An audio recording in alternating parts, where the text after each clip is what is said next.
Good morning, good evening, good afternoon to all my blessed beloveds out there in Living and Thriving Land. You're watching Living and Thriving with Rusty, and I'm Rusty. I'm feeling rusty often lately. I don't know what it is, but today's been actually quite beautiful. We are very close to fall-like weather here in Florida, meaning it's not 92, but it's like 82 right now, so it's not terrible. I am looking forward to the 75-degree weather. Truly, I am. We have had a crazy, crazy month, and it's just not going to end until January. So hold on tight. We're getting there. I am so excited about my guest today. This will be our 14th try to make this interview happen. But it's the charm. There we are. All 13 tries have been fantastic. So I've decided we're just going to do this once a month. And that way, one of the millions of tries that we do, maybe you guys will really appreciate how much fun we've had. Hi, my friend. How are you? I'm good. Thank you so much for having me on for the 13th time. I think you could probably just splice them all together and it'll either make a great podcast or you can, probably blackmail me with it later. No blackmailing you. You're my sister from another mister. So give a little back history. My friend, our friend, Jonathan from Funky Thinkers actually connected us. And when we first connected, all we did was really laugh. I think we had snot bubbles at one point. Pretty much, yeah. And I learned an important lesson about where I don't have internet in the house. My room. I don't have internet in my room, and that's new. Change of scenery. I was wondering, because you have all that groovy artwork in the background. I'm like, whoa, exactly. Cool, fancy. We are now in the playroom / art room / the room that I just try to close the door and walk away for the most part. So we pretty much. We met through, Jonathan at Funky Thinkers, and supposedly my show is supposed to air really soon. I will be amazed if I get as far as you did in the show, but, it's aspirational. See, I still haunt her because I know I should have won. I think that's really true. But you didn't hear from me. I actually talked to the guy that was on the show with me, and he's like, "Oh my goodness, if I had known what this show was like, I so would not have gone on." And I'm like, "Can you tell your viewers that? Could you just tell them to vote for me because I'd like to go on?" I know, and it's such a long wait too, but I love the show. I love Jonathan. There's so many more things happening with what he's doing, and it's just, we need more of that in the world, for sure. Yeah. So Barb, totally, I'm going to backtrack a little bit. I'm spoiled. I know enough about you to make me very excited about having you on today. But the people that are watching this don't know anything about you. So Barb, who are you? What do you do? And what makes you you? Okay, so let's see. I am an author. I am a mom. I homeschool my 4 special needs kids. I am the wife to my farming husband. We raise vegetables in Western Washington, which actually is pretty new to us. We've been apple farmers for a long time, and I did not realize that people grew things on this side of the state other than mold. They do. They grow pumpkins and kale. Anyway, it's a lot of fun. And when I say that I am a farm wife, I mean he farms and I cook for him while he does. Okay, I don't do the dirt thing or the bugs or actually it's great. He'll bring in produce and it's always pre-washed, pre-everything. So, in my world, lettuce doesn't ever have earwigs because it comes in that way. Sounds like a keeper. Yeah, he is. So I did write a book this last year that's been published, and it is a fictionalized version of my oldest daughter's early years. My kids battle with mitochondrial disease, which is one of the great adventures of our life. And that's why I'm here. Well, and you're funny, and you're a mom, and you haven't completely gone down the hill of whiskey and cigar smoking on a regular basis, but not on the air. Not on the air. So tell us, give us the high level overview of what this disease is and how shocking it was. Yeah. So mitochondrial disease, if you think of it as a overarching condition, it has to do with energy. Okay. You could have 50 different patients that have very different experiences, but the thing that they all have in common is a problem producing energy. Your mitochondria is the part of your cell that turns food into energy. It's your energy factory. So if you think about all the things in your human experience that require energy, your organ function, your eating, your sleeping, your development. Everything is at risk if you have a malfunctioning or underfunctioning mitochondria. So when my oldest was diagnosed, she was about 9 months old. And prior to that, we didn't realize that she'd been a preemie. And so some of the delays that she had early on, we chalked up to her prematurity. It would have made sense. She had a night that she didn't fall asleep. And by morning, she had lost the ability to hold her head up. She couldn't, she became infant-like overnight. Her hands started to ring, where they shake and twist all the time. I was so young. I look back and I think, like young in a lot of ways.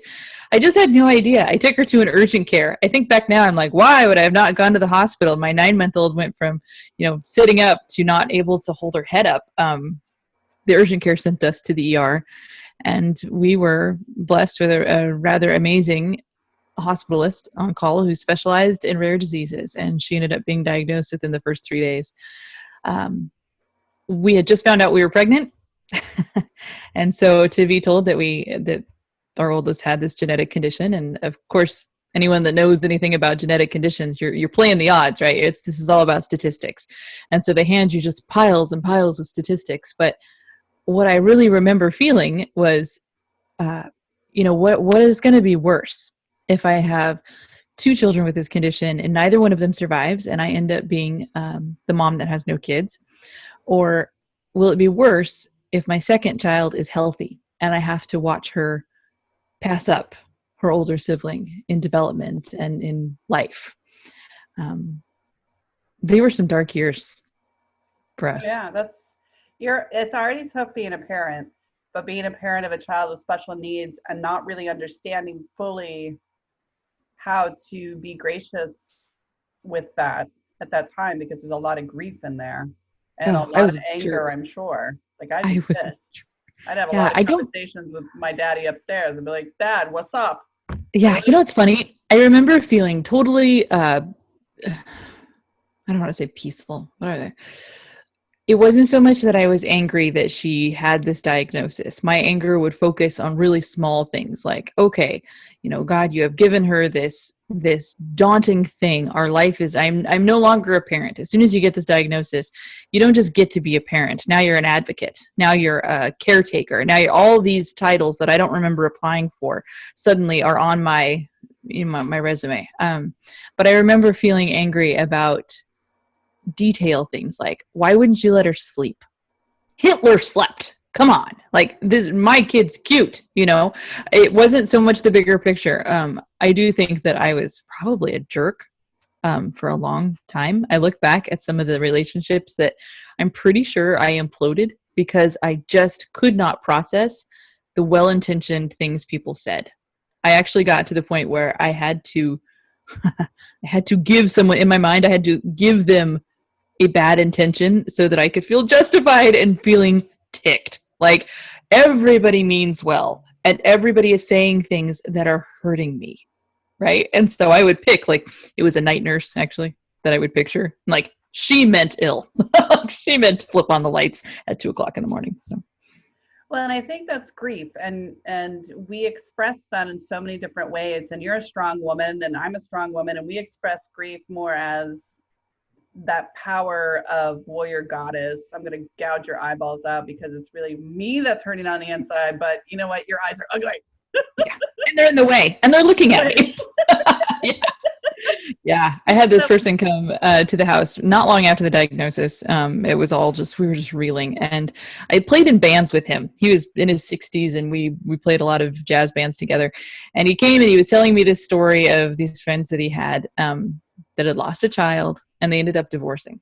And I just remember thinking, you're kidding me right now. Like, this is the thing you're going to tell me, that I'm also going to lose my marriage on top of everything. But he said that the thing was, they didn't allow each other to grieve in the way that they needed to. So she would see him go off golfing and be like, how are you not hurt by this? How do you not care? But that is how he was coping with grief. That advice, I would say, has probably carried our marriage through these adventures, because when we got diagnosed, my husband needed people. he needed to have someone come over and say the stuff that to me was so hurtful. And I think if I had only been looking through the lens of my own grief, I would have just kept shutting everyone out and he would have suffered. So with this disease, do you find out in the beginning, or can it appear later in life? I mean, it's rare from what I Yeah. understand. It's a disease of ratios, if you think about it. So there are some people that they don't get diagnosed until adulthood because it was less severe. I guess the way I think of it is you're kind of looking at the ratio of good mitochondria to bad mitochondria. So the more severe cases are going to show up earlier. This statistically, again, there we are, statistics. If you show symptoms before the age of 5, 80% of those kids won't live to be 20. Wow. If that gives a perspective severity wise. Yeah. All of my kids showed within the first year. So we look at some pretty hefty symptoms. But yes, there are people. And I think that as they do more research, they're probably going to find, and we're getting hints that they're going to find that there are probably a lot of other medical conditions that we're going to be able to trace back to mitochondria disease. I think that's a thing that they'll probably see over time. It's probably going to start looking a lot less rare. So is it a blood test, or is it like urinalysis? Like, how do they figure out, oh, that's what you got? Because again, this is a new-ish conversation.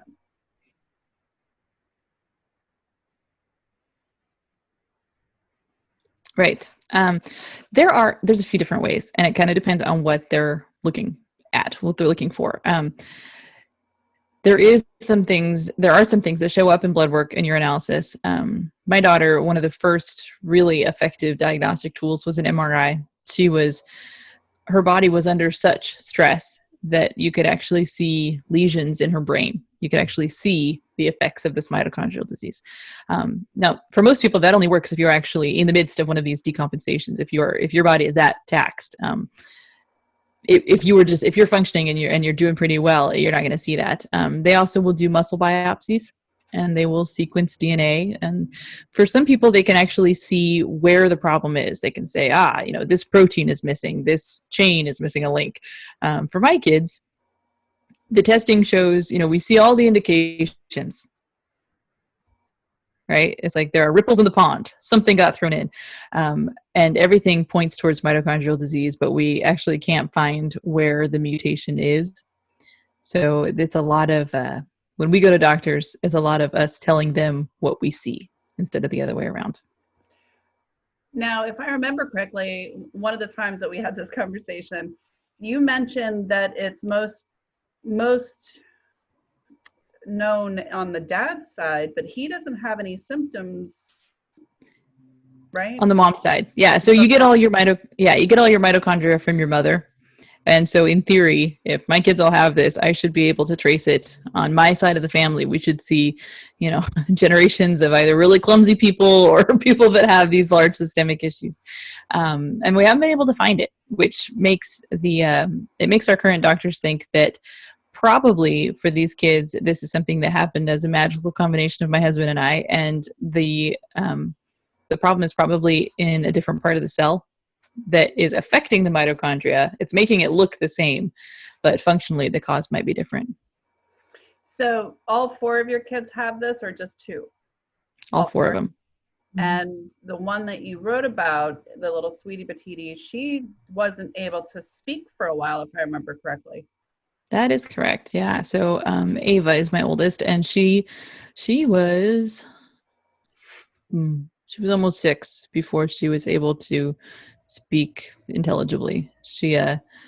My oldest 2 girls, I would say, are the most severely affected in a lot of ways, and definitely my oldest, most severe. They did have sort of a twin language, which grandparents used to affectionately refer to as Hakistani. They just go, but it was only for them, not something that we could understand. So yeah, they walked a lot later. There are a lot of when they got the feeding tubes put in, that was a world changer. And a lot of those developmental things that had been pushed off started to come once they had enough calories that they didn't have to work for. That we could just do the eating for them pretty much.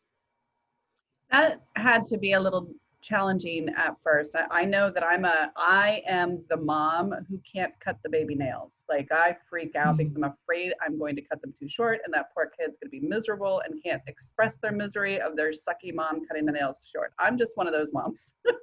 Yeah. And I couldn't imagine having to dress and undress and worry about infections. And I mean, that's a lot of work, and you had two of them. It's quite frankly, I've done a lot of things in the last 14. She just turned 14 on Friday. The last 14 years, I've done a lot of things that I did not ever anticipate doing. And the tubes were definitely a big adjustment. I did adjust. Now it doesn't really seem like such a big deal. But yeah, initially they send you home with all this literature, right? And you're looking at pictures of it and you're reading. I would get so nauseous every time that I just looked at the pictures. It's like, oh my goodness. And to be fair, we learned a lot of trial and error. So when my oldest first got her tube, and it's kind of a ordeal when you first have this put in. Okay, like at this point, it's this nice low-profile little cap on their stomach. But when they first had it put in, it's like a foot-long tube, and you are netted around. And I just remember thinking, I'm never going to be able to tickle them again. Like, they're never going to they do all the normal things. Okay, they do now. But at the beginning, it's just this, yeah, you think, well, what if they start playing and they yank the thing out? And then I got to figure out how to, get them to a hospital and get it back in. There were just a lot of things, I think, and maybe this is the moral of the story for life. There's a lot of things that we don't know that we can do until we have to do it. And that has definitely true. It's been true for me. Yeah, I was a para-educator, a special educator, and my first grader had 17 different illnesses, and a feeding tube was one of them. And I was always terrified that he was going to fall and rip it out, or, because again, you don't know what you don't know until you know. And yeah, having two children all at once going through this, I mean, that's tough enough, much less the cleaning and the worries. So Ava turned 14. I did not know that. Happy birthday. I'll tell her. How do you feel about that? I mean, that's kind of groovy. Now she can talk and she can tell you to go piss off like every other 14-year-old. And yet she doesn't. She's the coolest 14-year-old kid. Her birthdays are a big deal in our house, as you can imagine. But Ava wasn't expected to live the first year. So every single birthday, it's amazing. I'm astounded. And I will say, I didn't realize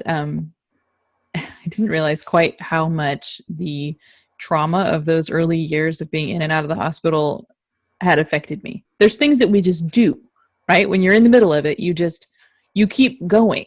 And I realized on her birthday, I have flashbacks to think there are still things that I will find myself oddly and suddenly fearful of.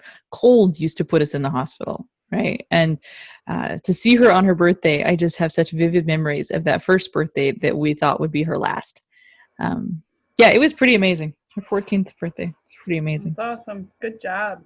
So what's fun about this is you are realizing, more and more and more how mom-bot you were at that time. I mean, you're pregnant. You just found out your child may or may not survive their first year. All of this stuff. And you have to be warrior goddess mom, plus pregnant with all the hormones throwing up and wanting to kill anything that smelled funny. I mean, when I was pregnant, I could smell a fart 3 days old. I swear to God. Yeah, I found a lot of mice in our walls, actually. That was my husband's like, I don't smell anything. I'm like, seriously? It's there. It's keeping me up at night. Yeah. Yes. Oh my God. My nose was just so pristine. It's not a good time to have that. No, not really. Especially not when you're vomiting that much, because boy, you can smell it and taste it for days. Yeah, that's true. Yeah. So talk to us a little bit about the other three. How are they doing? How did they develop? What is their prognosis? Are they on the up and up? So all 4 kids are doing really well right now. I will say this is probably true of everybody, that they learn all their stuff on their first child, and then the younger kids get to reap the benefits, right? So when my second daughter started to show similar symptoms of difficulty eating, things like not nursing well, it's like, consider yourself weaned. Like, we're not going through this again. And so none of the other kids had the same severity of crash that my oldest did. And so to just meet them today, she's definitely the most affected. I would say visually, still has a lot of difficulty with her speech and movement disorders, and there's some developmental things. The other kids, they fight through their own stuff.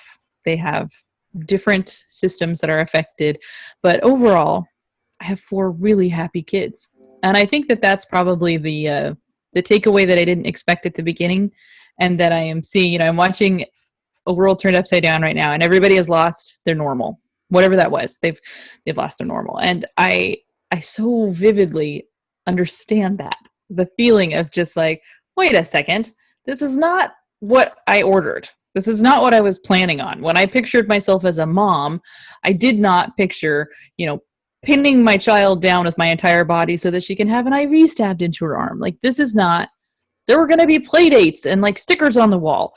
I think that people are experiencing that sense of just what happened. And I guess that's yeah, I wish that I had known at the beginning. I wish that I had understood that I wasn't going to stay feeling that way, that we were going to reach a point in our lives that actually I love my life and that they are happy, and that this is not, they didn't grow up with this sense of there's something wrong with me. The thing that is wrong with them, that's just their life, and they adapt. I think from the outside looking in, it's like, how do you do this with 2 feeding tubes? That must be so hard for them. It's not any harder for them than it is hard for you to have ears. This is just what's normal. This is how it's always been. And I don't think I realized early on that it could ever become that I would change how I felt. I don't know if you had the opportunity or the time to sit back and reflect that at the beginning. That was kind of like a, perpetual 911 at that time. You had to be strong, you had to be mom, and you had to be pregnant. So, yeah.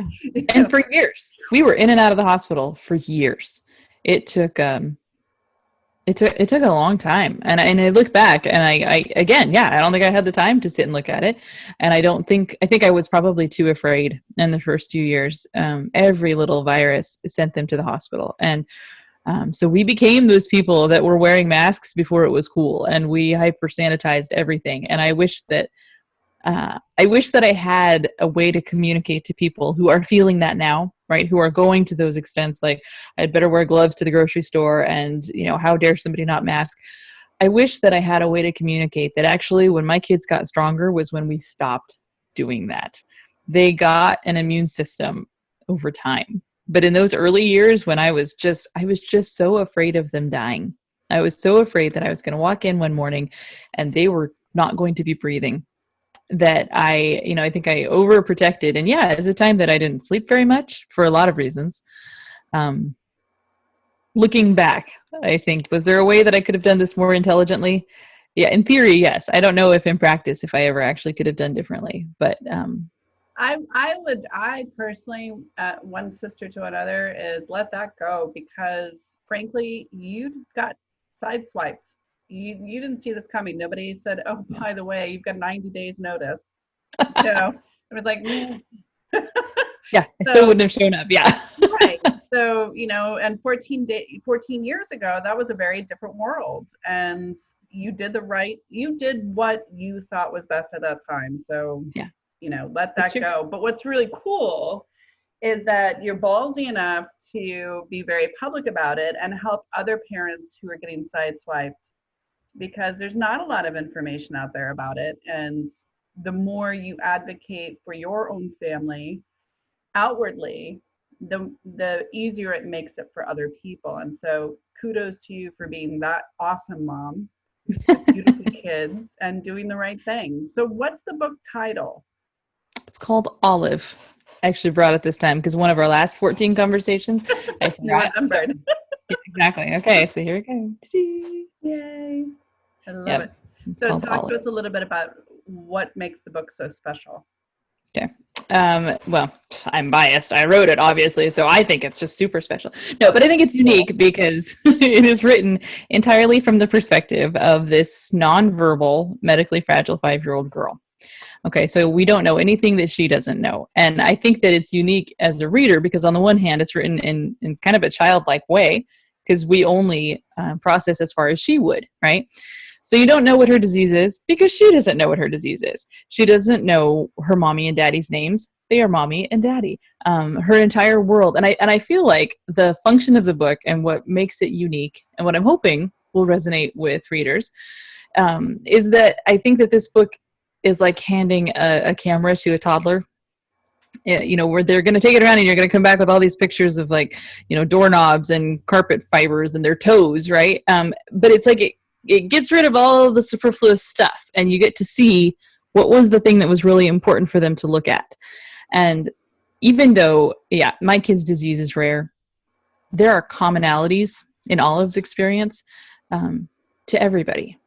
I look at this, and when I was writing this, my intent was that readers could read this and feel that they identified, that they would find Olive to be their kind of people. If you have experienced bullying, Olive is your kind of people. If you know the magic of having one person in the world that understands you, one best friend that gets you, then Olive is your kind of people.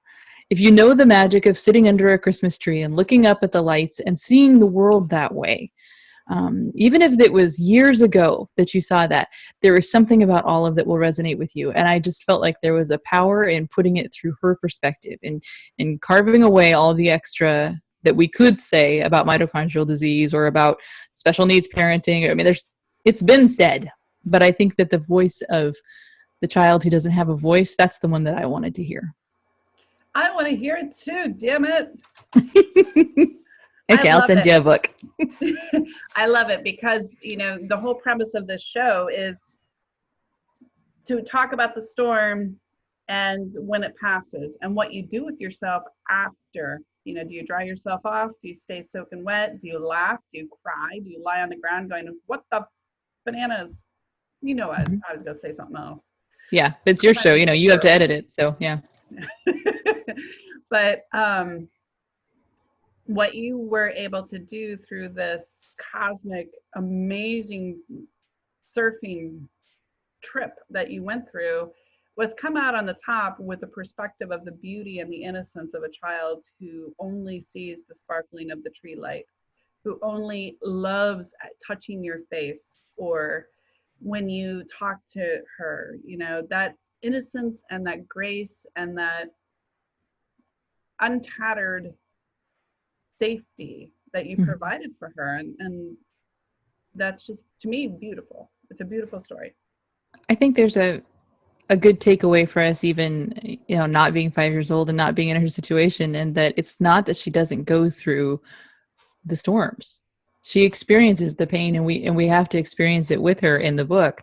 But it's, instead of it being a defining thing for her, I think that it makes the beautiful in her life brighter.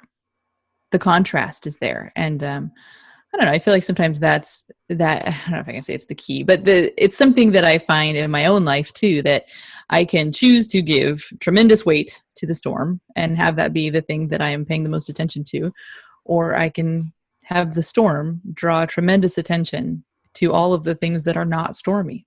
And I think that something about putting it in the child's perspective, that becomes more vivid. Well done, young lady. Well done. Where do we find the book? Okay, this is the worst part. Why did I not use a pen name? I don't know. It wasn't smart. So here we go. I'm going to spell my name. You can get it off of my website, which is www.barbarabraendlein.com. It's BARBARABRAENDLEIN. Next time I'll be using Jane Smith. Yes, you can also, so if you got that spelling down, you can also find me on social media. I'm pretty much all over, and you can catch me on the Deciding Factor podcast. Yeah, books on Amazon. Go to your local bookstore. Anybody can get it. Now, you have fun on the Deciding Factor. You gave me a little bit of a scoop, and I don't know if you want to share that scoop, but talk to me about your perspective being in the hostess seat and your guests, because they're all very different. But I mean, I'm grateful. I get to tour all over the world with some really amazing people, and every now and then I get one that I just kind of go, huh. So that happened. Yeah. Okay. So it's probably worth mentioning that the deciding factor was a podcast that had me on as a guest, and we just had a great time. We just a bit like you and I. I promise not to stalk you afterwards, but I sort of did them, and I'm like, you got my permission. yeah, okay, good. Then I probably will. Because I'm like, we should do this again. Wouldn't this be great? You guys need a woman voice on your...